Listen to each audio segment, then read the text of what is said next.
Well, thank you so much. Thank you so much for coming, everyone. You might notice that we've had a technical upgrade. We've now got microphones, we've got a big screen, so hopefully the people at the back can see. So we're really pleased with the technological changes that we've made in the suite, so hopefully it's going to be a really great breakfast briefing today. And I hope you can also appreciate the slight Christmassy feel with some of the carols and mince pies. I hope you've been getting involved. So I'm Sarah Lethbridge, I'm the Director of Executive Education here at Cardiff Business School. It's my great pleasure to welcome you all today. As ever, if you've got any need for any short courses, if you're interested in our Exec MBA, in our Masters of Public Leadership programme, please do let us know. I'd also like to say thank you to Companies House. Where are Companies House delegates? Thanks, guys, because we were due to have, well, we have got a day's training. We're going through a continuous improvement programme with Companies House, and they've kindly allowed us to delay so that we could squeeze the breakfast briefing in this morning. So thanks to those guys. In terms of our next events, new year, new start. We're hosting a professional programmes open evening where you can find out more about all the wonderful programmes that we run at Cardiff Business School. That's on Tuesday, the 7th of January. Our next breakfast briefing is going to be on Thursday, the 30th of January, and we're also planning an Institute of Welsh Affairs programme on the 27th of February. So please do put those dates in your diary. Just a bit more about our open evening event there. We've also got these leadership and business administration programmes that are running. So the LBA is designed to be a kind of bite-sized taster of our Exec MBA. So it's some of the great learning of our Exec MBA, but without all the homework, basically. So that's a good thing about that. And of course, we run our Lean Six Sigma, Yellow and Green Belt programmes too. Note that our breakfast briefing is being live streamed, audience unknown, but hopefully no one will feature in that. But when there is a question and answer session at the end of the briefing, please do pause for a microphone so that people can hear your questions.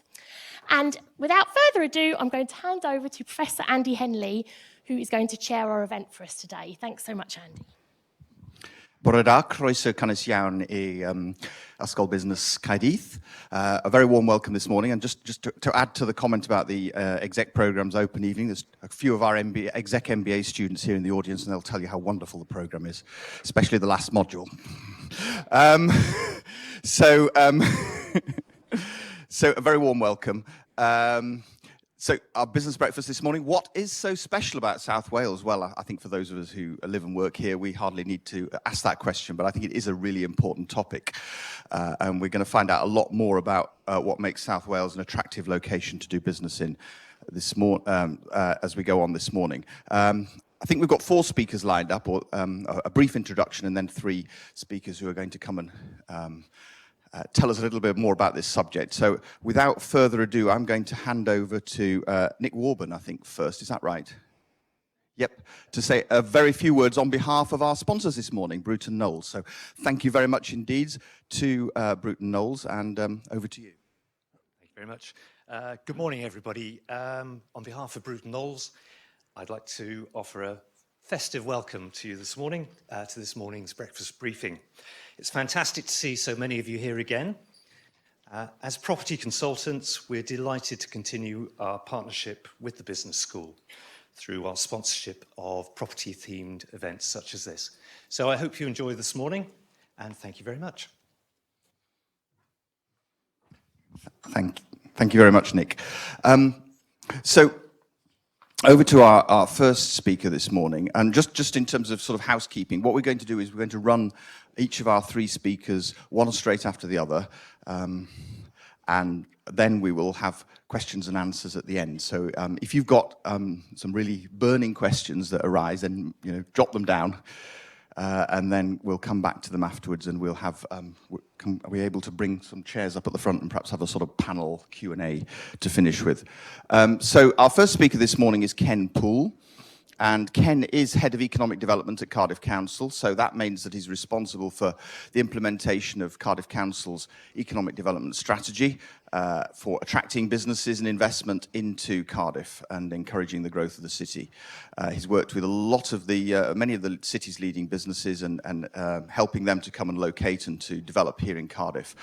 Holds a number of directorships and and board memberships, and also interesting from the point of view of an educationist like me, is very much working, has a particular objective in encouraging more businesses to work with schools, and working on the Cardiff Commitment Initiative, which links businesses with schools. So that's fantastic. So prior to joining Cardiff City Council, Ken was a UK director at PricewaterhouseCoopers, so he understands numbers as well. So without further ado, I'm going to hand over to Ken. The microphone's yours. Thank you. Thank you very much. Good morning, ladies and gentlemen. Delighted to be here. When John asked me to talk about South Wales and gave me the title, What's So Special About South Wales, from an investment perspective, it gave me a really interesting topic, because obviously when we talk about South Wales and how special it is, many of us have different sort of relationships and memories of the area, from both a living, from a residential perspective, leisure, holidaying perspective. But when we try to drill down and look at the investment, there's some interesting facts and figures and trends which I want to share with you. And also, when people look at investment trends, you tend not to get a South Wales dimension. You tend to get either a local authority dimension or a sort of regional dimension, a UK dimension. So it's a great opportunity to look at how the South Wales region is actually doing. And because I've been involved in investment, foreign direct investment, for such a long time in both the public and private sector, in analysing what's special about South Wales, I decided to look at sort of inward investment trends, because I think that gives us an interesting insight and throws up a whole range of issues I think are very, very relevant in terms of the economy here in South Wales, and also the challenges ahead. But I'd like also to use quite a few stats, but also get feedback and use feedback from some of our investors who've actually been investing here in South Wales, and hear from them on how they see South Wales and what's so special about South Wales from an investment perspective from them. So I'm going to start with market trend analysis, and the analysis I want to share with you shows greenfield investment. So those companies investing in factories, offices, and sites in the last quarter of 2019, and comparing with the last quarter of 2018. And this is investment into Western Europe. And it would not surprise you that from an investment project perspective into Western Europe, it dropped by nearly a third this quarter compared to the previous 12 months.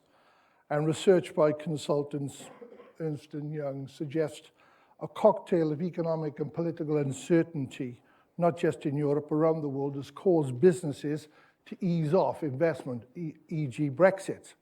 So that's really one of the driving factors. But interesting, when we look at where the drops investment took place in the three largest markets, as you can see, UK, Germany, and France.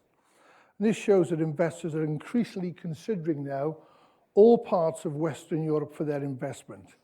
And therefore, by implication, there's a lot more competition for regions like Wales and countries like the UK and sub-regions like South Wales now than there ever has been in terms of attracting investment.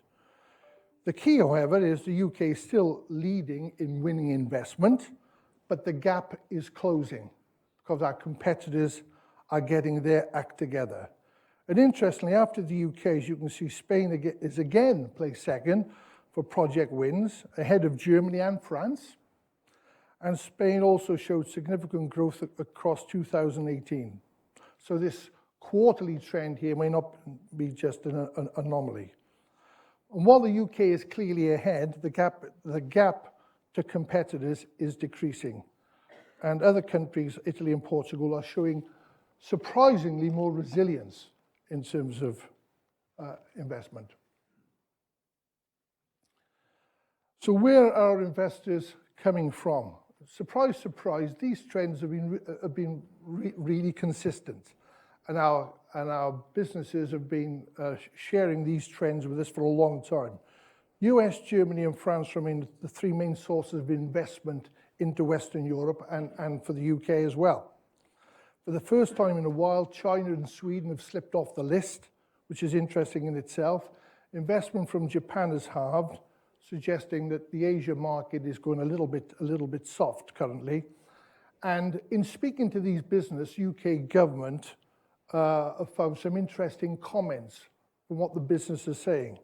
Feedback from clients are suggesting the need to reinforce aftercare services, i.e., we need to be looking after those already here a lot more actively, because it's no good chasing investment across the globe and losing businesses through the back door. But that's coming from businesses itself.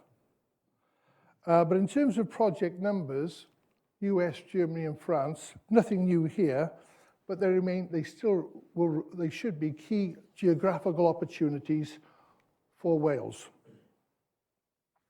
Let's have a look at the type of sectors now investing in Western Europe. And interestingly, almost all sectors have declined, but energy, unsurprisingly, continues to power through. So this slide shows that all sectors, apart from energy, have declined compared to the last quarter. And interesting, life sciences has seen the most prominent fall.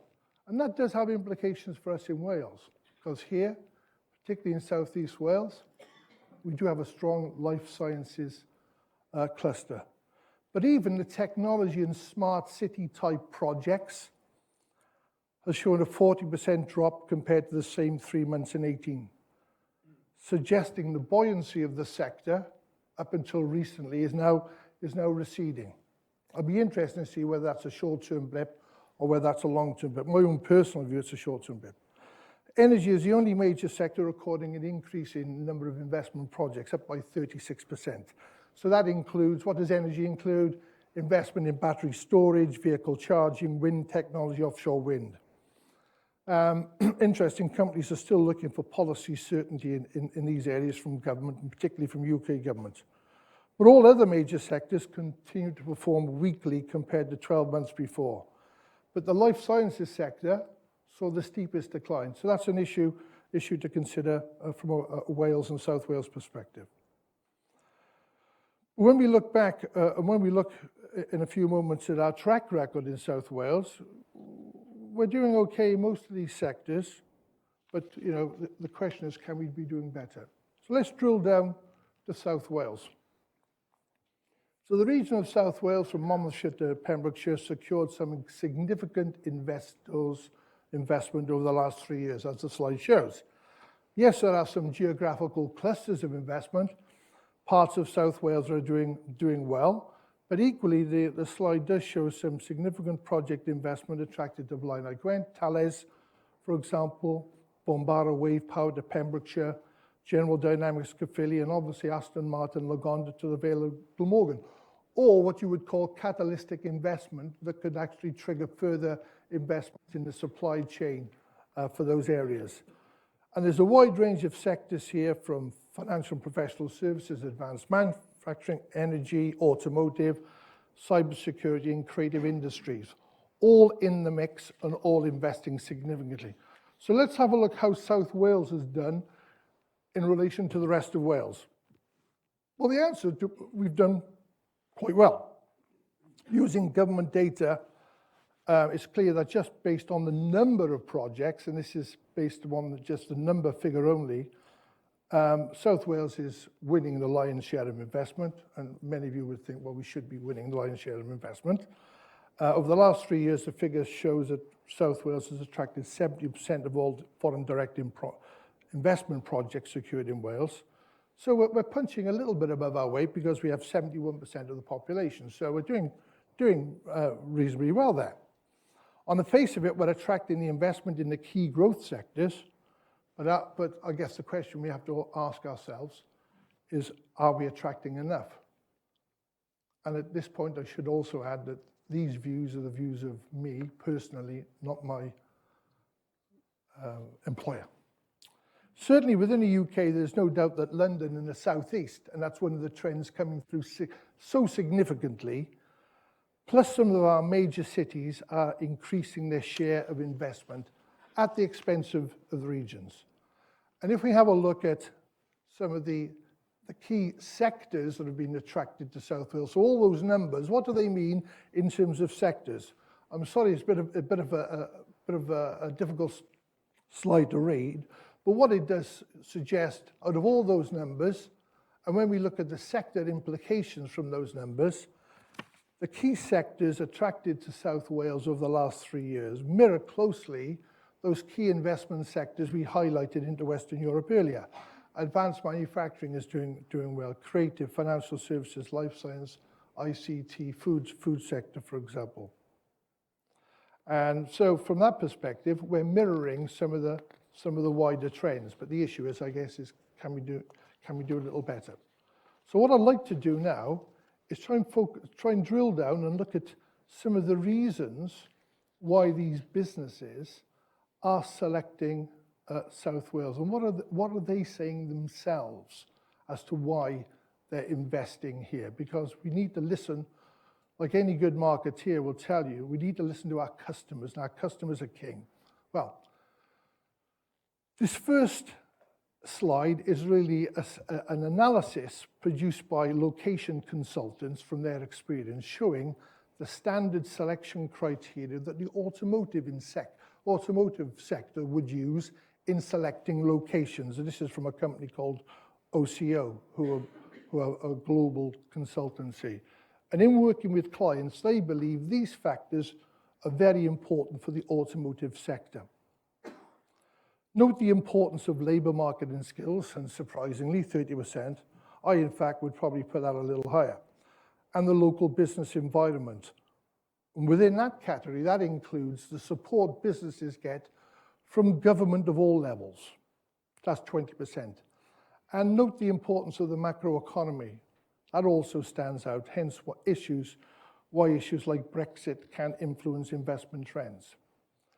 And I picked on the automotive sector because that's still very, very important in South Wales, for both new investment and for existing investors expanding as well. So that's still a strategic sector. And when we have a look at the financial services sector, which is still a very, very important growth sector in the economy, how does some of that criteria change? Regional labour market and education, probably even more important for financial services companies. Local business environment, less important. I could argue myself with that. It's probably the same-ish. Expat environment, but the same importance. The political and macro environment is about the same importance for financial services. Logistics, less important. Now, that's a sort of theory that location consultants have brought together and are selling to businesses. Now let's look at what our investors have been saying about us. Let's start at the Wales level. So this is based upon responses from clients who have invested in Wales over the period 2003 to 2019 in the automotive and financial services sector. And these responses from the businesses seem to confirm the location criteria that in both skills, sector skills and people are of paramount importance. For financial services companies, labour and skills attract a much higher percentage. And also, from a positive perspective, the focus on skills and government support comes through from all sectors investing. Let's have a look at a few quotations. On the automotive side, talent and workforce are identified by all these key investments. And note the importance of academia here in some of the locational advantages our clients are saying. So if we drill down to South Wales perspective, we've taken these from actual statements that companies have made. And these are a range of investors who have invested in both Newport, Cardiff, Aberavon, West Glamorgan, Skewen, for example. And they all highlight the key factor of being able to attract talent, people, really key driver of investment. Also, within this, they talk about the role of universities and support from Welsh Government and the range of public sector bodies. And for these businesses, a combination of businesses in the pharma, creative sector, and ICT sector. Again, the role, for example, the role of South Wales cybersecurity clusters and networking possibilities are coming through. But the same issues are coming through from a range of sectors. And finally, these businesses here, they cite our cost competitive advantage, plus one company highlighting our place in Europe and ability to access Europe. So that's interesting in the context of the recent election. So our businesses in South Wales are saying some very positive things. Labour market, skills, very important, the support and hand-holding they get from government. Obviously, we could drill down much deeper and look at issues like property, but these are the key issues coming through. And across all these sectors, skills, talent, people are becoming increasingly important for all businesses, every shape or form, be it SMEs, micro businesses, multinational corporations. Those are the key issues that they're highlighting.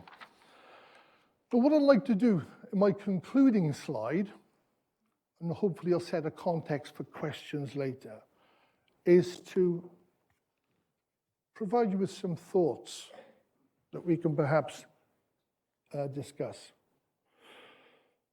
Quite clearly, competition for investment is intensifying. London and major cities within the UK are winning a much larger share of investment. Outside the UK, competition is even more intense.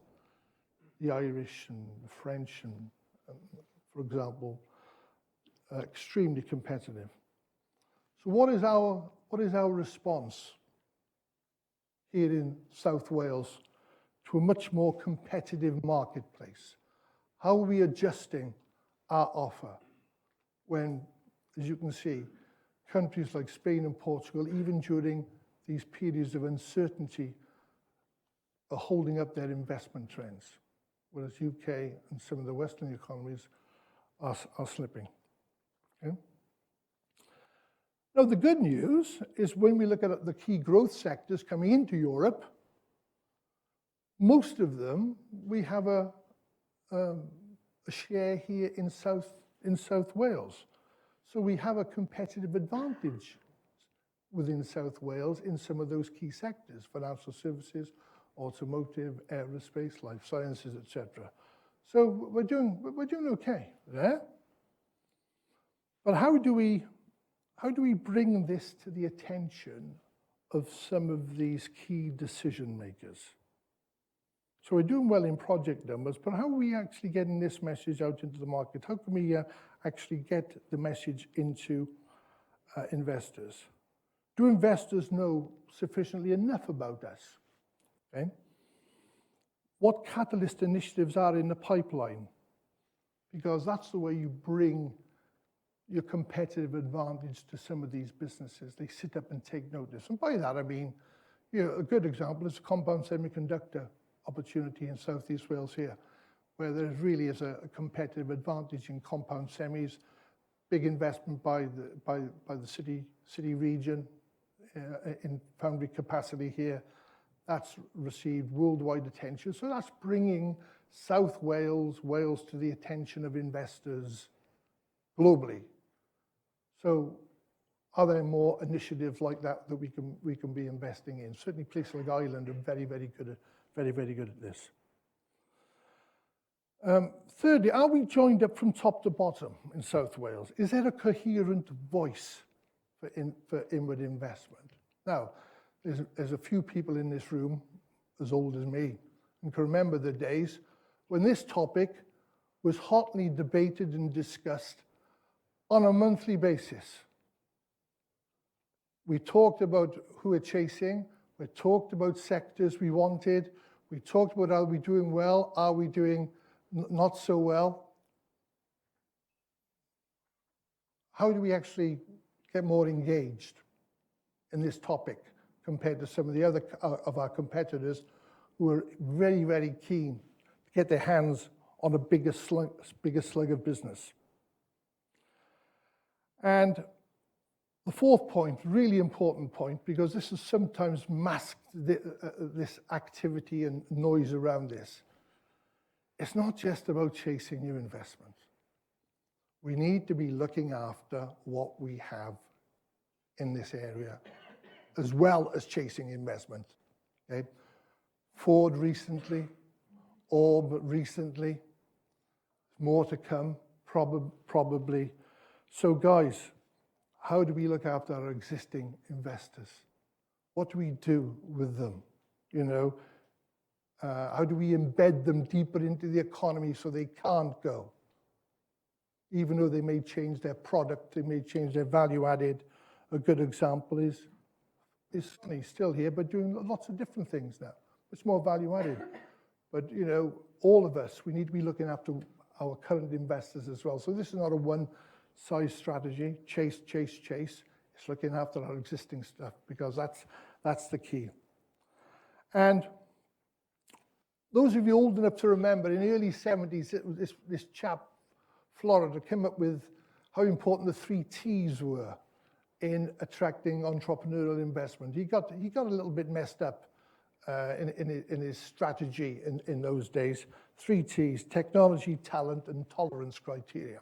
But interestingly, particularly amongst the new companies, the new technology businesses, cybersecurity, artificial intelligence, creative businesses, these themes are re-emerging. You know, businesses want an economy rich in technology, rich in talent, and which is tolerant and encouraging a wide range of employees into the business. So that's beginning to reappear. So are we promoting the roles of universities and meeting the needs of entrepreneurs who are also guiding investment in these new sectors? When we worked recently with trying to bring Channel 4 into Cardiff from a headquarters perspective and a creative hub, a key part of their agenda was inclusivity. How are we doing as a city and a region in developing an inclusive workforce? That was really up there in terms of, quite rightly, in terms of their criteria. And finally, the market. We've given quite a lot of stats here. For many of those stats, particularly source of investment, the key sectors investing, things haven't changed that dramatically over the last 10 years. 10 years. So have we been listening enough, you know, to those trends? The markets have been clear, but have we been listening enough? So the South Wales economy has key strengths. We can see it from an investment perspective. But with increasing competition from inside the UK, our product and our offer needs to be reviewed, actively reviewed. And particularly if parts of South Wales, outside the current hotspots of investment, are also to benefit in this important marketplace. So that concludes my presentation. So look forward to discussing questions with you a bit later. Thank you very much.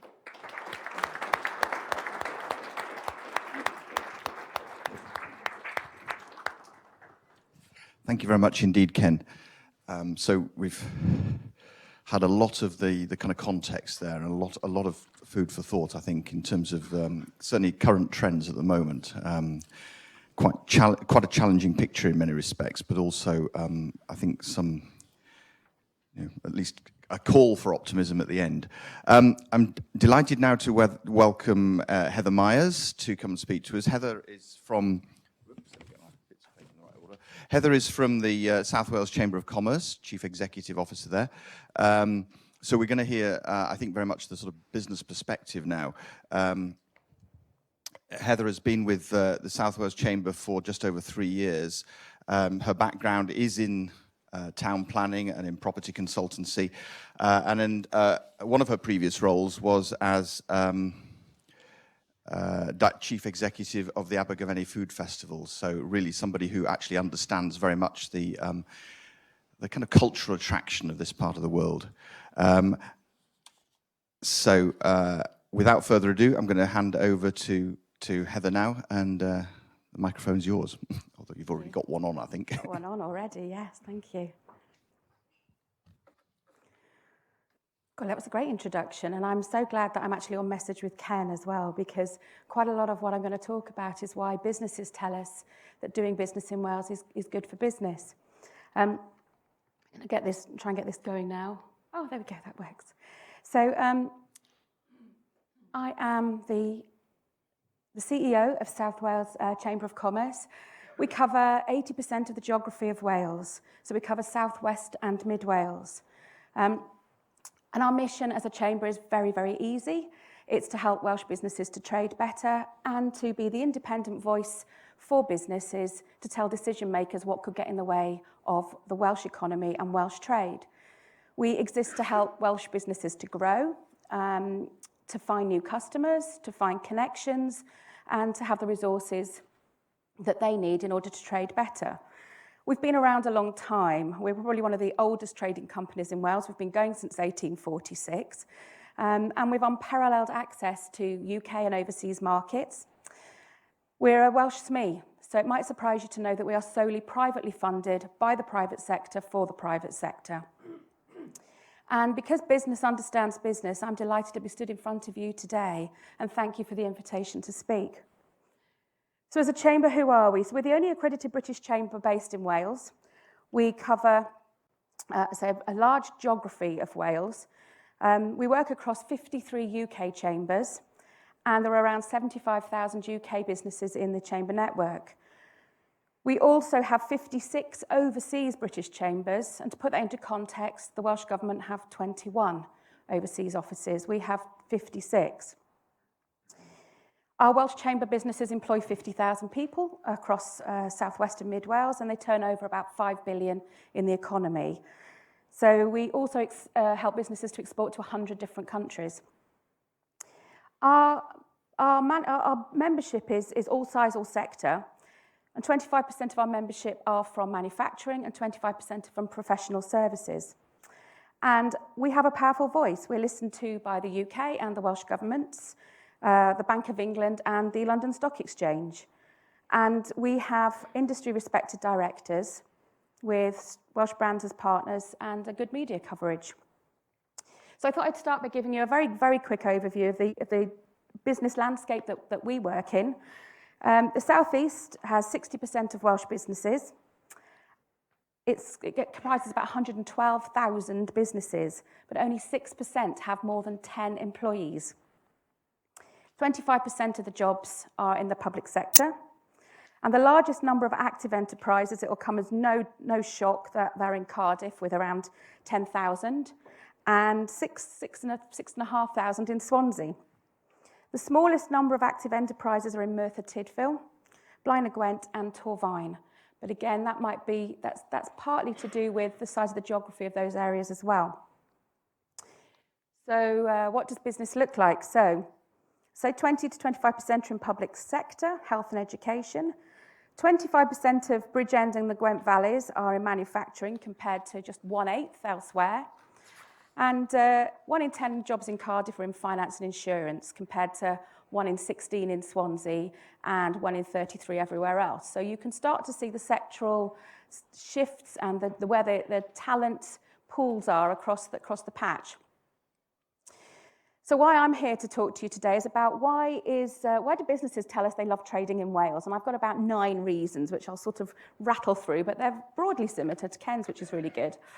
So the first thing they tell us is our location. 2 hours to London, the connection through the M4, M5, the access to the EU markets into Ireland, and freight connectivity through Cardiff Airport with access links through to Heathrow and Gatwick.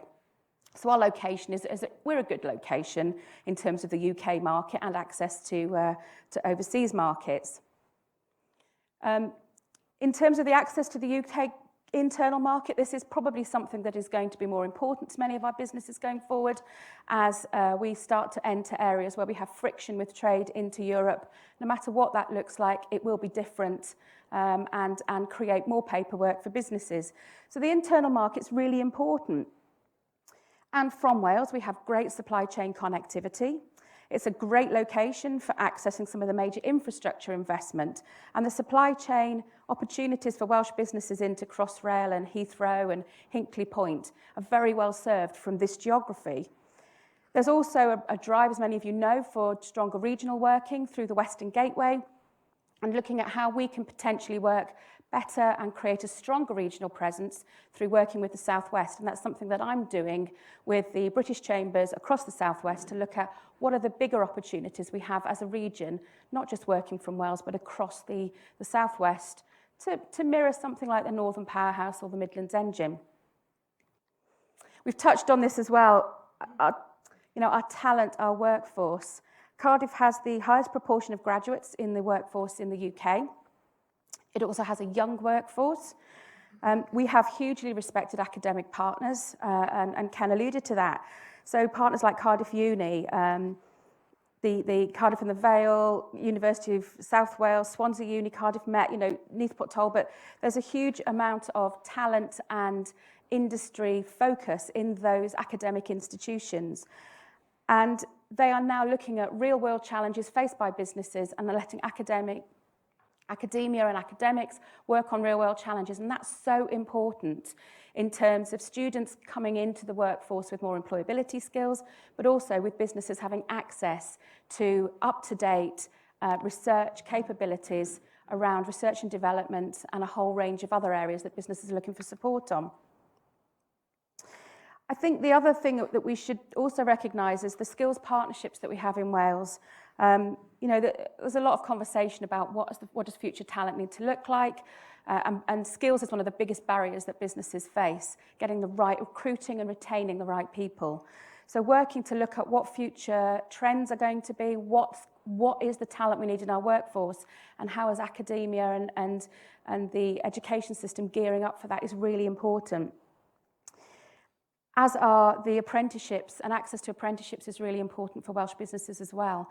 And the drive by Welsh Government to get 100,000 apprenticeships in Wales is something that industry is very supportive of. A lot of businesses will say, I just want somebody with capability and potential and attitude. I can train them to do the rest. So the apprenticeships is something that I think is an area that Welsh businesses would be looking for more support of, but it's doing pretty well here for them at the moment. And we have an education system that is soon to be very different, it's already different from England. But again, with the focus on employability skills and creativity and problem solving is something that will set Wales apart from England. And it's something, again, that we need to be looking for in terms of developing our workforce as we go forward to have much more transferable skills. Another really strong reason that businesses love being in Wales is because we do have a really strong professional services sector. In Cardiff, the turnover of the professional services is 1.4 billion, compared to 1.5 billion in Bristol. So it's not that far, there's not that much of a margin between the two, and it's a capital city. And one of the things I hate about when we refer to Wales as a region, we're not a region. We're a country, so we need to start talking about our terms in terms of that national identity, because businesses certainly see that. We have a number of key brands here, from PwC, Evershed to Small SME Support, and we're cheaper than London. We offer a very good value. When I say that, we're more cost effective, should I say, not cheaper, we're more cost effective than London. You get a really good service in Wales, and it perhaps doesn't cost you quite as much as in London. And that's why initiatives like Wales Week in London are really important, because we can shout about the really good stuff we can offer in Wales. We have some amazing sectors in Wales. Ken's alluded to some of them today. you know, the creative sector, the investment in Cardiff by the BBC Wolf Studios, who's watching His Dark Materials and is going, oh, I recognise that bit of Wales, I recognise that bit of Wales. The semiconductor cluster. I heard the International Trade Minister, Elena Morgan, recently said, it's interesting to know that everybody has a little piece of Wales in their pocket, or a lot of people have a little piece of Wales in their pocket, because the semiconductor stuff that we're doing in Wales, going into mobile phones, means that we're going global. But in quite a silent way, people don't realise just how much of Wales there is in little bits of Wales all around the world, and we need to tell that story better. And interestingly, I was at Swansea University recently in the engineering facility, and they were telling me that Rolls-Royce is leading on research on some aeroplane wing design that will make it much more energy efficient. And the wind tunnel in Swansea University has been helping the GB cycling team become more aerodynamic.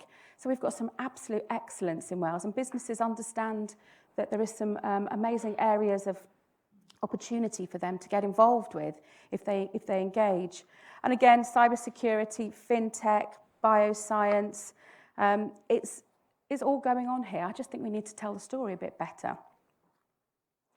In terms of Wales, I love this because Wales is a really small place. A number of you in the room, we all know each other. And, you know, the degrees of separation, pretty much 1 degree of separation at any point in Wales. So businesses have a really strong ecosystem that they can work within in Wales. And it's a powerful network, and I don't think we realise just how strong that is and how the interconnectivity of us all in Wales is different to other regions of the UK. And especially as we've got 60% of Welsh businesses based in this area, you know, it's a strong little ecosystem, and it's pretty intimate at times. But it's an innovative and strong network that businesses can use. So I was asked to say a little bit about the support for businesses in Wales, and let's not underestimate that there's a lot of support for businesses here from the public, private and the third sector, and I think it is far greater than we have in England. From government to banks to UK government, academia, and professional bodies. So there's just, a little tiny snippet of the types of opportunities and support there are for businesses. And essentially that's what the Chamber is about, is connecting businesses to support, resources, markets. And this came across my desk last week, so it's going to be in the presentation, and hopefully you can get sent that. There's a link there, and it's a guide that was put out recently that tells you where all the public sector support is for businesses. I've been looking for this for ages, and all of a sudden there it was. So I suggest if you are in business or you're wanting to support businesses, click on the link. It'll give you a really good overview of what's available in Wales and in certain geographies as well, because obviously different local authorities are offering different grants, or not grants, but connections. And I put this slide up as well because, you know, we kind of love the Welsh Government, and we love the Welsh Government, and then we love it again. And, you know, I think that in terms of inward investment and in terms of export and in terms of support for Welsh businesses, the fact that we have our own government, the fact that we can get to our government, we can talk to the ministers, we can talk to the civil servants, we have unparalleled access, really, compared to almost any region across the UK to actually have government support. And for businesses who are looking to go overseas, who are looking to create new markets overseas, that connectivity to government is really important, as it is for inward investors. So another reason that makes Wales very special to do business is actually the access we have to two different governments. And when I talk to my counterparts in the Southwest, in the chambers in the Southwest or across the Northeast, it's different.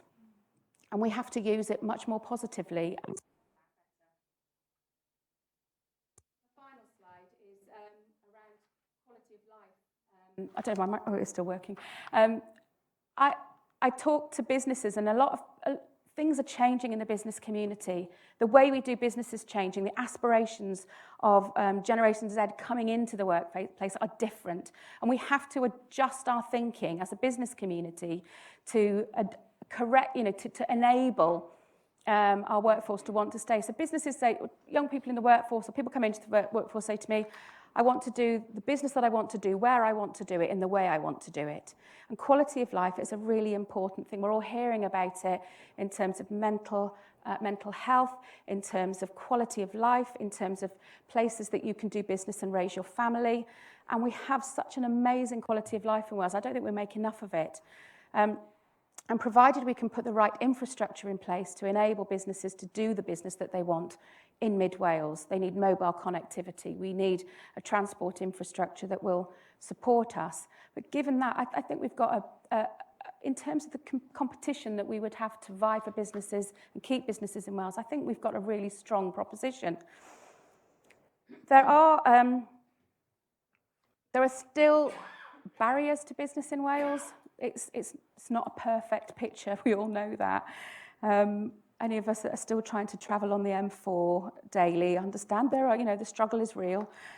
So what are the barriers? What do we really need to do to make Wales even better? And the ask of business is actually quite simple. They want infrastructure through road and mobile connectivity to be able to move goods and people and to be able to undertake business across the whole of Wales, whether you're in Cardiff or Welsh Poole. They are looking to procurement for accessing supply chains, and the public sector has a big role to play in that. As a massive procurer, we need to get better at using Welsh public money to support Welsh SME communities. We're working hard to try and get those procurement practices altered and much more able to respond to the way the SME community in Wales works. One of the big challenges for businesses is premises, especially in the manufacturing sector. People we've talked about. Finance is one of those issues where people say business is always looking for finance. Not so much. I'm not hearing that so much at the moment.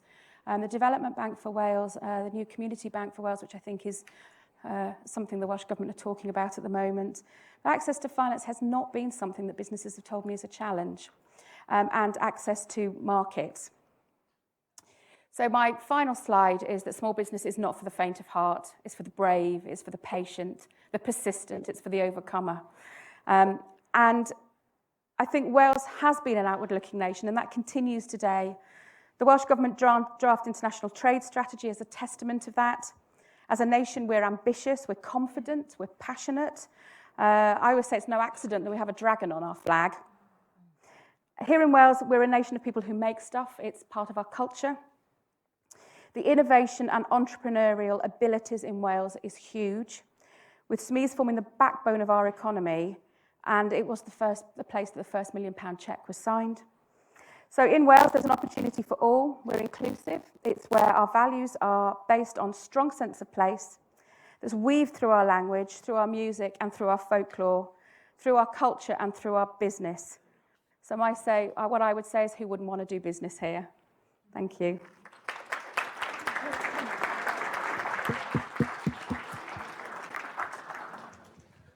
Thank you very much indeed, Heather.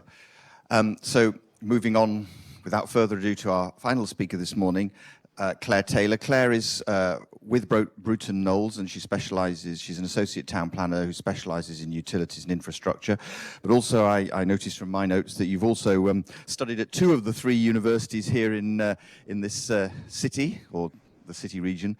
So it's always a delight to welcome one of our former students back to speak. So without further ado, over to you, Clare.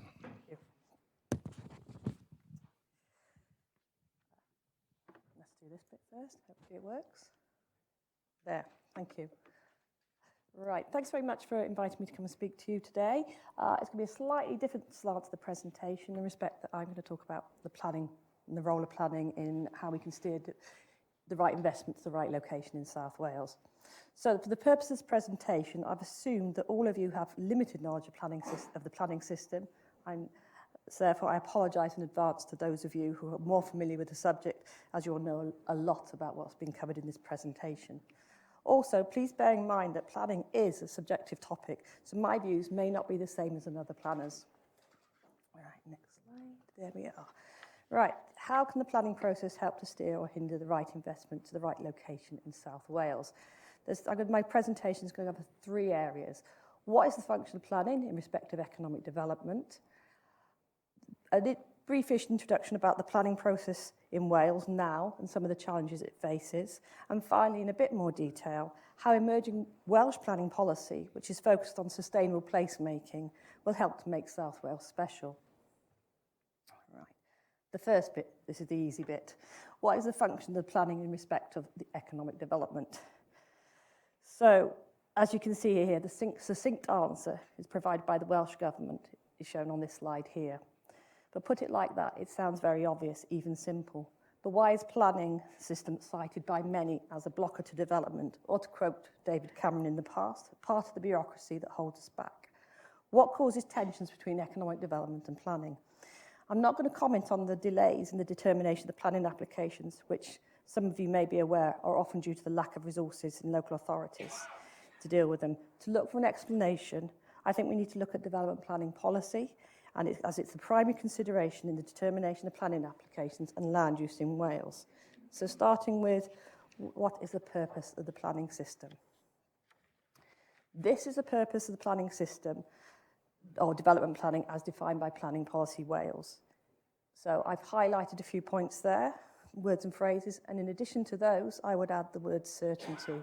That is certainty to developers that land allocated for housing, for example, will be granted planning consent to develop for housing, and certainty to the community that sites allocated in the development plan rather than the greenfield next to their house will be built on.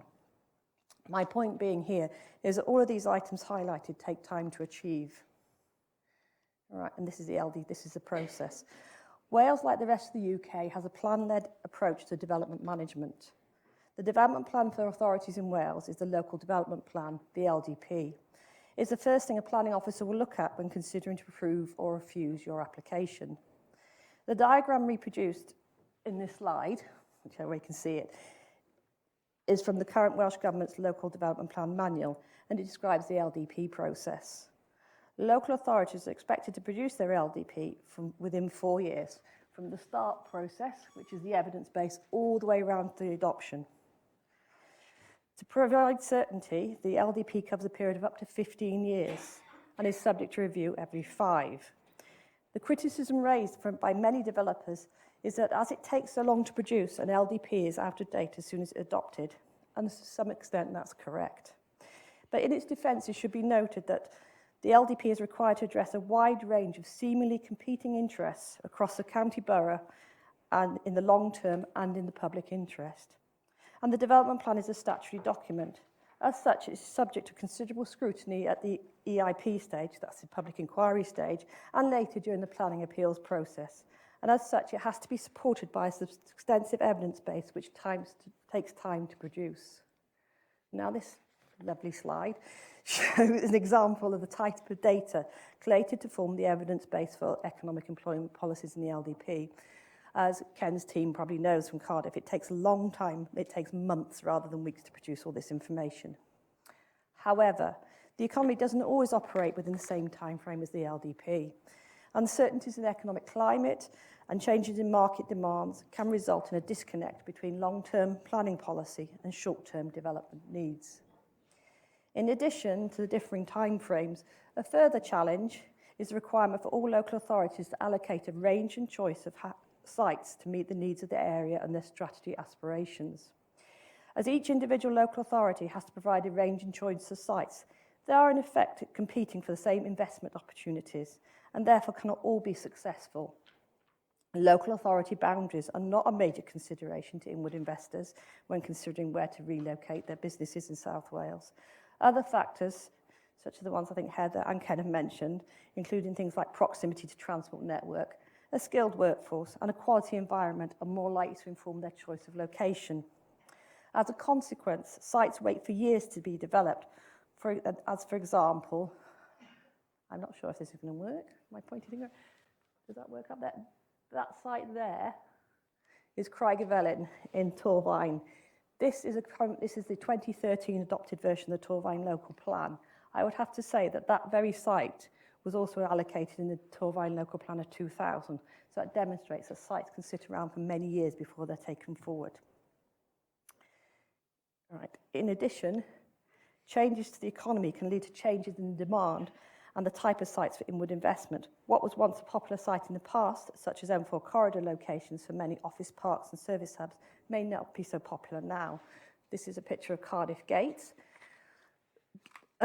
Would it be developed in that format in the current situation today? Whilst it's good for inward investors to have a range of sites to choose from, the lack of demand, which can lead to pressures for local authorities to release allocated employment sites for other uses which do not reflect their aspirations. For example, for less high quality employment uses, or even alternative uses such as retail and residential. As such, when the right developer comes along for the right site, these sites which have been scrutinised through the development plan process, they may no longer be available. And this leads to pressures on local authorities to grant consent for other land to meet these needs, thus going against the objectives of the LDP. The previous slides have identified some of the issues the planning system is or has been facing in trying to steer the right investment to the right place. But should the development plan system adopt a more flexible approach, a more short-term approach to planning? Steve Hodder, and I'm using this guy because he's not a planner, he's a past president of RIBA, which is the Royal Institute of British Architects, suggests not. He advises the change born out of today's economic circumstances seem ignorant of the needs of tomorrow, and that financially driven short-term speculative approach to development could cause long-term damage to towns and cities, leading to communities themselves and the public purse to face costs of poorly designed development. But things are changing. In 2015, planning in Wales started something of a transformation. The government introduced the Planning Wales Act, the first separate planning act for Wales since planning was devolved to Wales in 2011, and the Wellbeing of Future Generations Wales Act. Together, these acts are shaping the planning agenda in Wales. However, when I Googled the Western Mail for the most significant events of 2015, neither acts were mentioned. For some reason, they concentrated on the World Cup and this lovely rugby ball embedded in Cardiff Castle. All right, so Wellbeing of Future Generations Act. Planning is viewed as one of the key mechanisms in the delivery of the 7 wellbeing goals of the Future Generations Act, as shown on this wheel, which you've probably seen in lots of other presentations.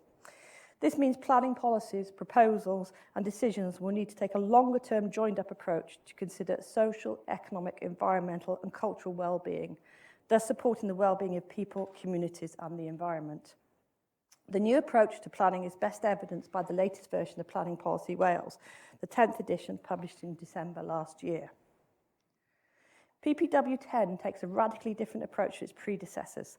The multifaceted concept of placemaking now forms the core of PPW. It describes placemaking as an inclusive process involving all those with an interest in the built and natural environment. It considers issues at all levels, from global scale such as climate change to local scale such as amenity impact upon neighbours. The previous versions of PPW were easy to navigate as it included chapters dedicated to specific land uses. So if you had looking at application relating to an employment use, you went to the employment chapter only. However, it now takes a bit longer to find what you need, as chapters are organised around the key themes specifically chosen to reflect the Sustainable Development Goals of the Future Generations Act, namely active and social places, productive and enterprising places, and distinctive natural places. This way, Planning Policy Wales identifies the interlinkages between planning policies in order to demonstrate how they contribute to the delivery of sustainable places and wellbeing goals in Wales. This, I'm not quite sure how much you can read of that, is the demonstration identifies the productive and enterprising places. So it covers the topics such as economic development, physical infrastructure, energy, and the efficient use of resources. Right, productive and enterprising places are identified in the plan as those which promote our economic, social, and environmental and cultural well-being by providing well-connected employment and sustainable economic development, which goes very much back to what Heather was mentioning earlier. These places are designed and sited to promote healthy lifestyle and tackle climate change. This is done by making them easy to walk and cycle to and around, accessible by public transport, and minimising the use of non-renewable resources and using renewable and low-carbon energy sources. As mentioned previously, the other major piece of legislation that came into force in 2015 was the Planning Wales Act. It did not propose the wholesale reform of the planning system, but put forward a number of proposals that have or will have a significant impact on the future development of South Wales, including allowing ministers to direct local planning authorities to work together and for local authorities to be merged, the introduction of statutory pre-application consultation for significant planning applications, and of particular interest to this presentation, creating a legal basis for national development frameworks as well as the strategic development plans to deal with national land use issues and infrastructure requirements and cross-boundary matters. So, touching on the first one, National Development Framework. The draft version of the National Development Framework, or the NDF, was published in August this year. Helpfully, it comes in 3 versions, which is this one, the simple version or the school version. I will leave it up to you which one you prefer to read. The final version is currently due to be published in September next year. The NDF and the SDP, along with LDPs and PPW, nice set of acronyms there, will be the most influential planning documents for delivering the development that will continue to make South Wales special.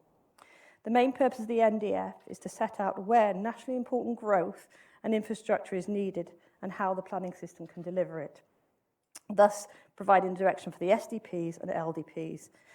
The NDF considers placemaking as making represents a first principle through which all spatial choices are to be considered. It puts a premium on decarbonisation and developing resilient ecosystems, whilst championing renewable energy and sustainable travel.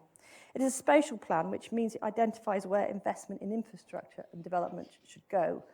So they say for the greater good of Wales and its people. And in that respect, Welsh Government believes that towns and cities should be the focus for change and growth in Wales. Accordingly, it proposes that most large-scale growth in jobs and housing will happen in Cardiff, Newport and the Valleys, Swansea Bay and Llanelli, Wrexham and Deeside. Perhaps not unexpectedly, certain parts of Wales are unhappy with this suggestion. The NDF divides the country into 3 regions based on the same regional footprint as the Economic Action Plan. That is South East Wales, Mid and West Wales and North Wales. It then proposes a strategy and a policy for each of these individual regions, which will influence their SDPs.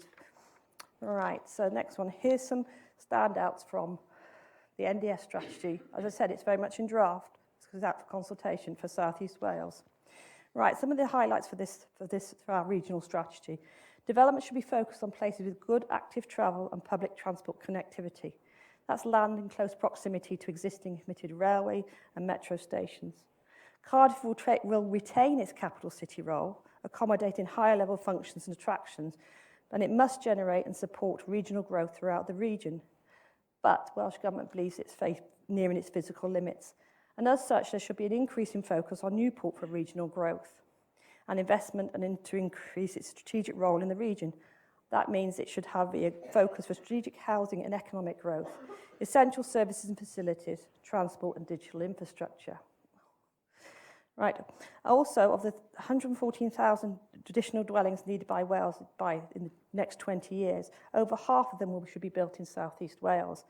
And 47% of new dwellings built up to 2023, i.e. the next 5 years of the NDF, need to be affordable housing. It also supports the growth of Cardiff Airport and the use of green belts, as well as the continued development of the Valleys Regional Park. The consultation draft NDF has received a mixed response in general, with the general view being that it is a welcome start, but must be supported by stronger evidence, detail and clarity to guide decisions. However, many believe that Welsh Government has missed the opportunity to push boundaries, pointing out that the NDF must provide the context and evidence for taking difficult national decisions and informing long-term investment goals, such as comprehensively addressing climate change. The Government is currently considering consultation response to the draft NDF, so there may be some changes when the final document is published next year. 2 more slides to go. Right, so the other document we're talking about was strategic development plans, and this is quite important because these are the key tools for the delivery of the NDF and the City Deal agenda in Wales.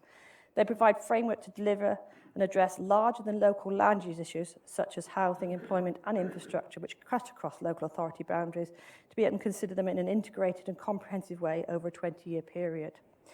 Each of the regions identified in the NDF are expected to produce an SDP, which will actually provide a regional spatial framework for future development and use of land in that region, as well as provide a mechanism for consensus to be reached on significant strategic and cross-boundary land issues.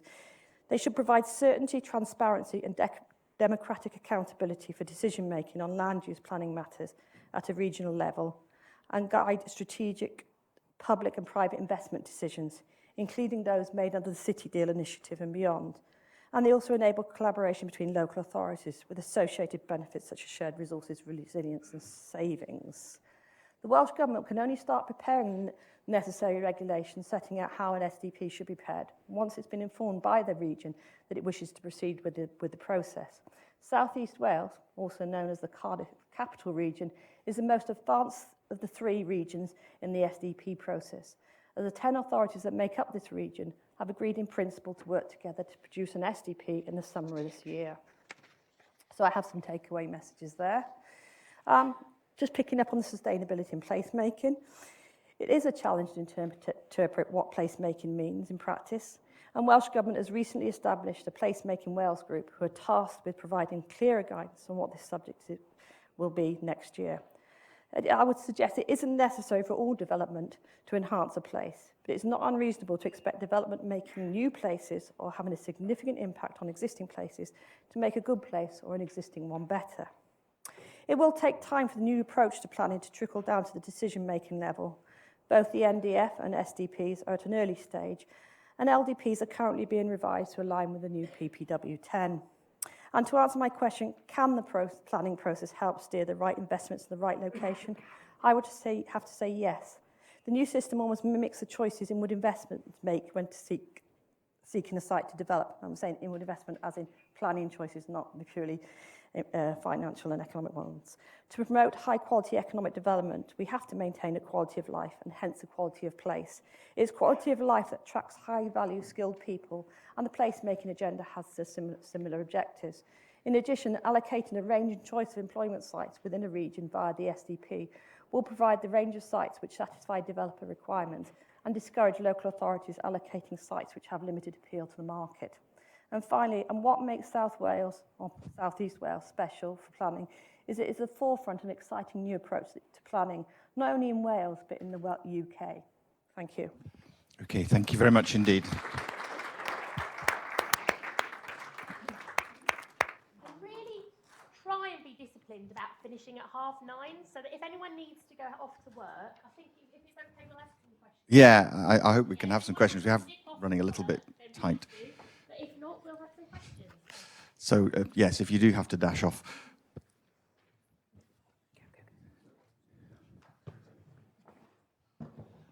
From that talk, I've got 2 questions. One is in relation to the inward investment, and the other one is in relation to the companies that are starting up here. What things need to happen in order for us to be the best place to have companies invest in outside of London and the Southeast? And the other question is, what needs to happen in order for companies here to reach that level of more than 10 employees? Okay, who would like to? Yeah, yeah.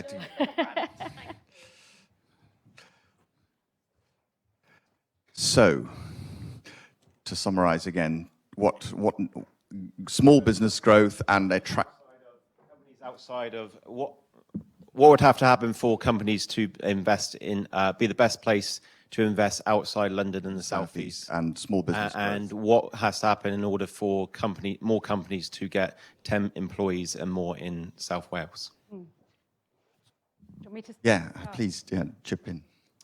I genuinely think there's a need for us to tell a more consistent story to inward investors from outside of Wales. I think we've looked at nations like Ireland and Scotland who have a much more consistent story. So it's something that I think that we need to get much stronger at in terms of, I think we need to sell Wales rather than regions as well. Maybe controversial in this audience, but for example, I think that the market that we have in Wales is something that's stronger to an inward investor than just a particular region. In terms of that missing middle that we talk about in business of how do we get more employee, how do we grow businesses, that's a difficult one, I think. There's a bit of I think there has been a cultural issue in Wales to a certain extent that we've been reliant on grants and government support, which we need to move away from. I think that the way the Welsh Government is framing things now will help us do that.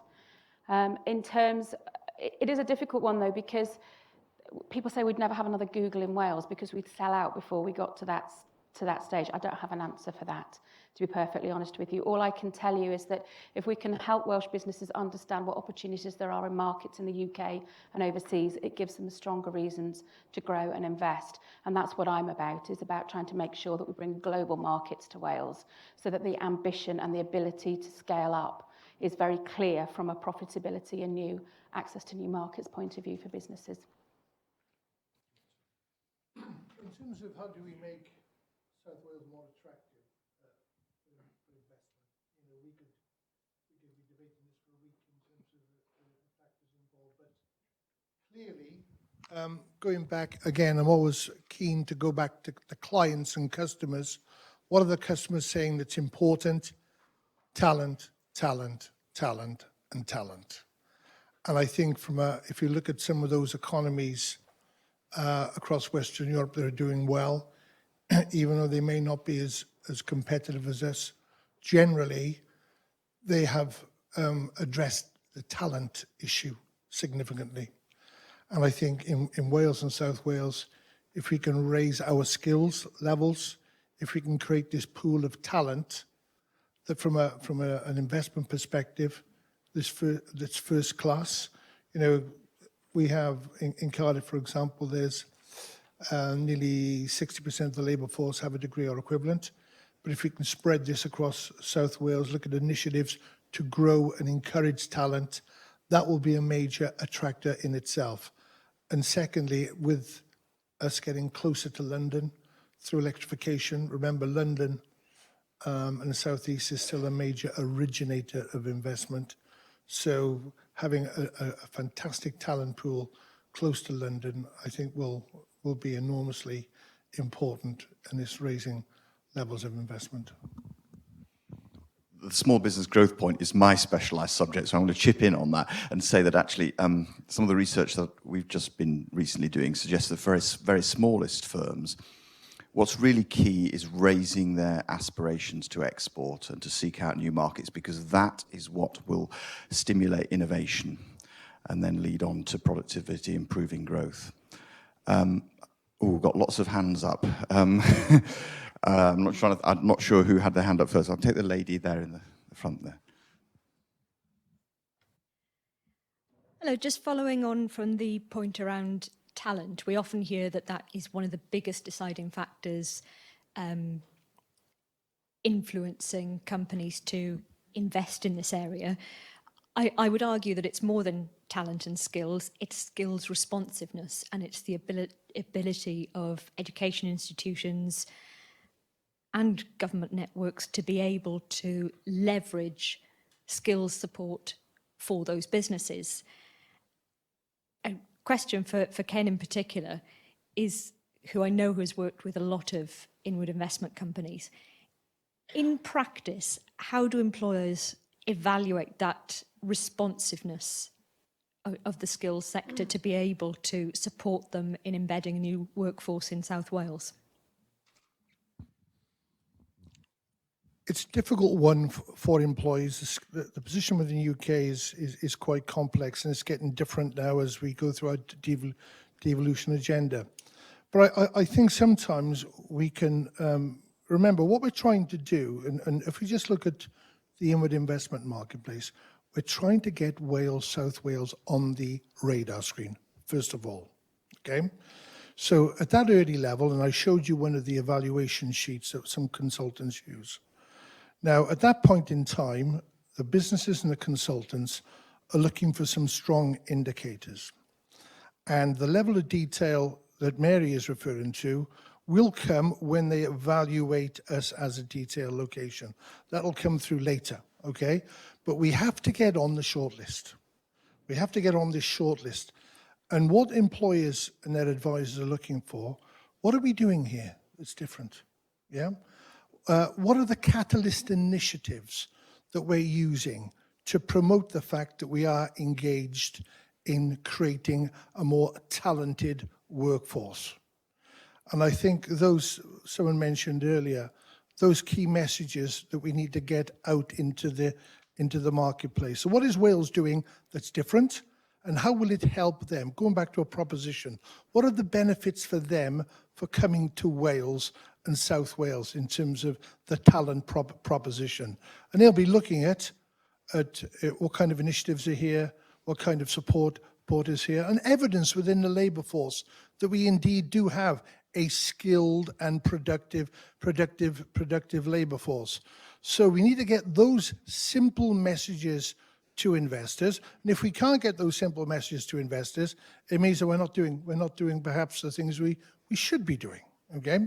And then once we've got them here, Mary, then it's down to the responsiveness of the various institutions to actually show businesses how they can deal with them and work with them and help them create the talented workforce. But we need to get to the first base, and we need to let the businesses know what we're doing here that's different. Okay, I think there was a question from that gentleman then. Hi, can you hear me? Yeah. I had two questions. One, which kind of links a little bit to what the theme we've been talking about, which is retention of talent, because we talked about attracting new talent, but what about retention of the existing? Because a tangible example, I was with a business recently who's based in Swansea, and he's worried about losing his talented staff to Cardiff and then in turn to Bristol. But I don't know whether you want to talk about that, because I'm conscious about timing. But my other question, which is rather topical at the moment, without getting too political, because I'm sure we've all had enough of politics over the past, well, goodness knows how long. But one of the things Adam Price was pretty keen to talk about over the election campaign was that he thinks, under Plaid, that they should have a Welsh referendum on independence by 2030. And just thinking that through, bearing in mind what we're talking about today, do you think, again, without getting too political, but do you think that would attract or hinder external businesses coming to Wales? Would you like to? Well, I'll avoid the second. As a public servant, I'll avoid the second and I'll address the first one. I think about talent retention is spot on. And again, what's really, really interesting, if you look at sort of graduate salaries in Wales and even graduate salaries here in Cardiff, they're amongst the lowest in the UK. Now that is a real problem. Because we're not creating enough jobs to allow our graduates to move into positions that they've trained for. We're getting there, but we still need to create more jobs. So the Centre for Cities Analysis said it's about one thing and one thing only, creating the right kind of job opportunities. That's how you keep your talent in Wales, South Wales, Cardiff, Newport, Swansea, creating those job opportunities. And as an indicator, graduate salaries are low, behind other cities, starting graduate salaries, so we have some way to go. Do you want to? Yeah, in terms of the retention and recruitment of staff, looking at it from a business point of view, we need to be looking at ways of somebody was saying to me recently, actually, what they quite like is when graduates or people have gone away from Wales and come back, because once they're back in Wales, they stay in Wales. So sometimes, whilst we think that we're losing talent, we're not losing them for good. So we need to make sure that we've got the right packages to attract people back, and that's bringing different ways of working and different viewpoints back into Wales. One of the big issues is not just the recruitment, but the retention, and also business succession planning is also a big issue for businesses in Wales. So ensuring that we've got people at the right levels to take over businesses is another area. The retention of skills, I think it does come back to parts of my presentation, which is that we have an amazing offer for people in terms of quality of life, well-being, the support structures, that we have a very strong sense of community. And these are all the things that make people make the decisions as to where they're going to stay, raise their families. So I think we should be doing more on that and making more on that for the people that we do have in the Welsh workforce. In terms of the referendum for Wales, who knows? I mean, I think the issue for Wales for me is that I don't think we're telling the Welsh story strong enough. I don't think we're telling it consistently enough. And whatever, as we move forward, we need to do that better, I believe, and have a more consistent message that we're all saying. Whether a referendum on that will help us do that, I don't know. But other countries seem to be doing it a bit better than us. I think we can raise our game on that. So there's a question at the back, I think, and then... Yes, and we are from BAC. Our company is called BAC as well, so...